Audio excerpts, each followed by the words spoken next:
Hello. Welcome to another life lesson session with Queen Billion. Yes, you're wondering why I'm in the car. Well, I had an interview with Ladies Breaking Boundaries, and I thought to share some session. And so I've broken it down into the questions that I was asked. So you'll be seeing about 5 to 6 episodes under the Ladies Breaking Boundaries series. So I was asked questions from, my favorite quotes. How do you start a business without money? What are the things that describe me as a person? 3 words to describe myself. What would you tell somebody that is trying to find their footing between a 9 to 5? I dropped some hot nuggets and I thought to share with my YouTube family. So sit down, relax, and enjoy. And let me know what you think in the comment section. I had to go to my mom's office, packed all her A4 paper, and glued them together and started sketching. She had to ban me from drawing. It was that bad, as it was like an addiction.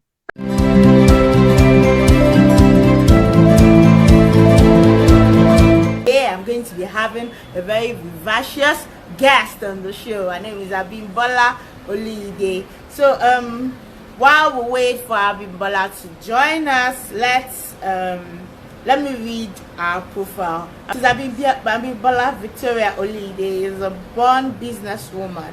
As a teenager, she made money in singing as a backup singer. She went on to release her first official single in 2019. Please, if you can hear me, Bironke, welcome. Thank you for joining us. If you can hear me, please, could you indicate that you can hear me? Thank you for joining. As a teenager, she made money in singing as a backup singer. She went on to release her first official single in 2019 and of course monetized it by releasing it across all digital platforms for streaming. She's a serial entrepreneur and earned her first 100 naira. This is quite funny. In fashion from a fellow student in the university whom she sketched a dress for and convinced to pay for the service. While at this, she was already dealing in selling clothes from the UK and selling recharge cards. Wow.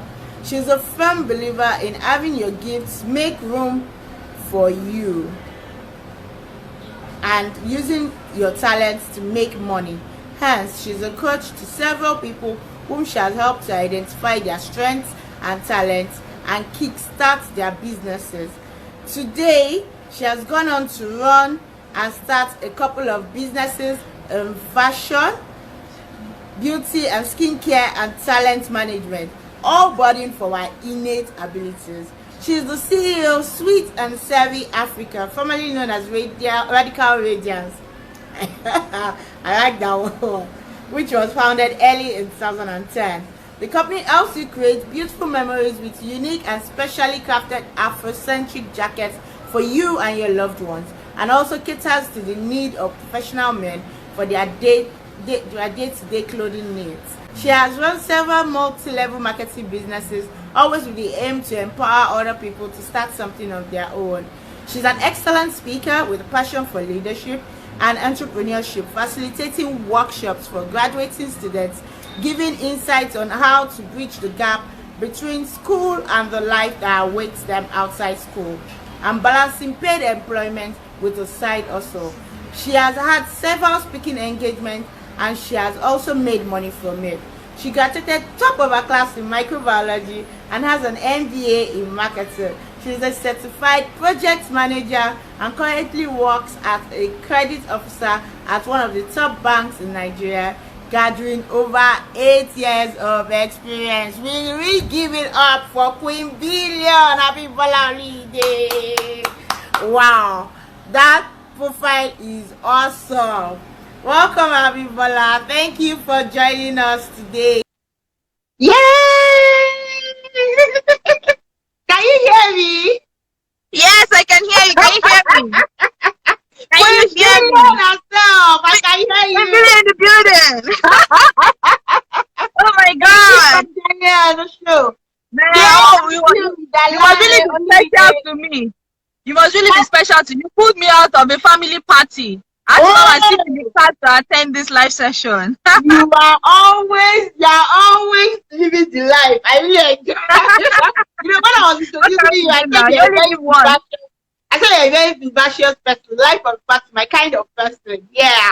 Oh, Thank you for joining us on the show. thanks for having me. Thanks for Okay, having so me. I've already read your profile. Your profile is jam-packed. Hey! As in so many things. Yeah, first of all, before we even start, can you tell us about that 100 naira that you made? That your first 100 naira. I want to hear that story. Okay, so okay, my mom is a graphics artist. You understand? So I've always loved to draw. So right from primary school, draw, you know, I always loved fine art. So by the time I was 13, 14, I just went for a wedding, and they gave us you know, they share jotters at Nigerian weddings and all. Yeah. But you know, this particular jotter was actually plain sheet of paper. It was not ruled at all.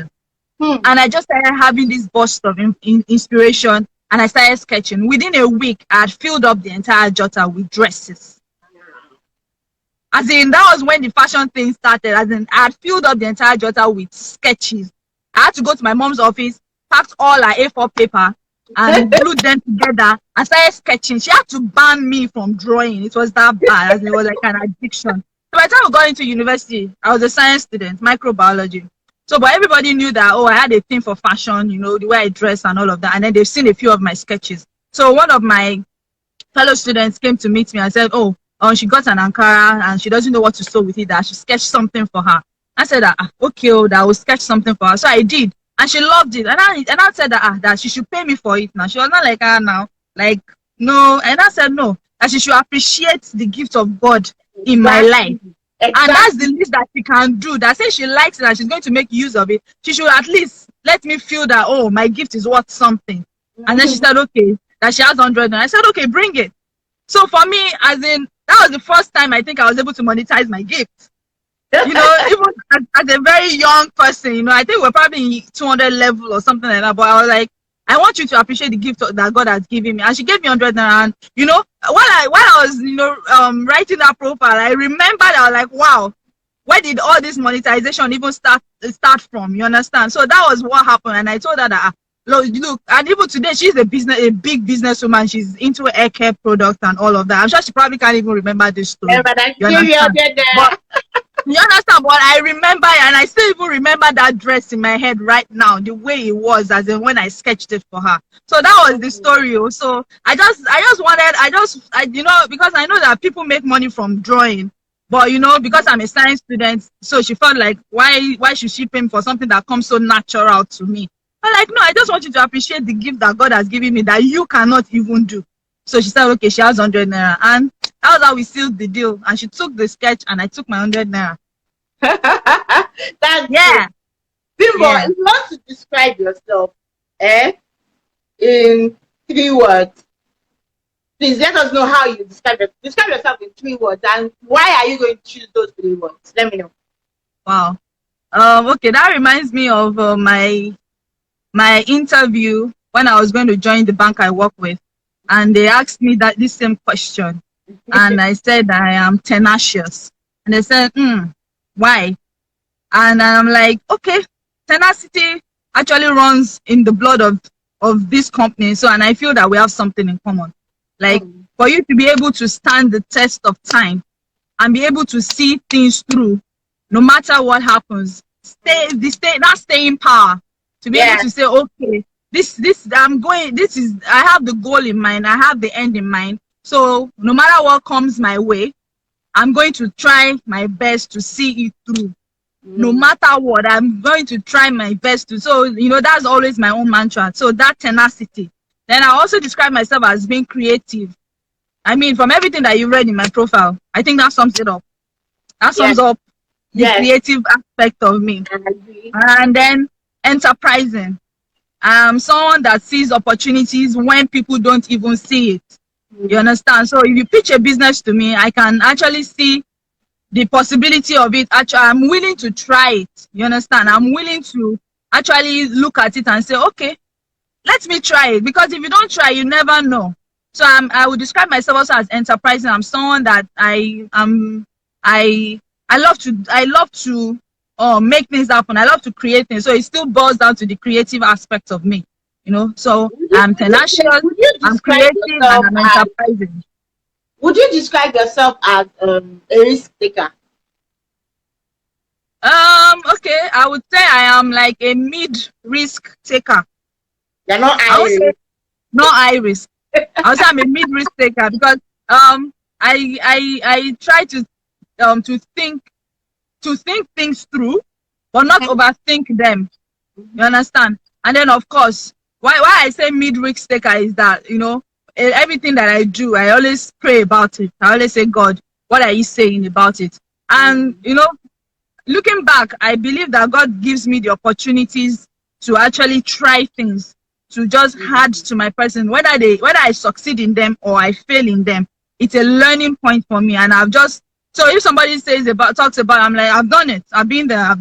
There's nothing else. There's nothing new again. You understand? So I'm especially when it comes to business. You understand? So so that's why I describe myself as a business woman, not business woman, a business, woman.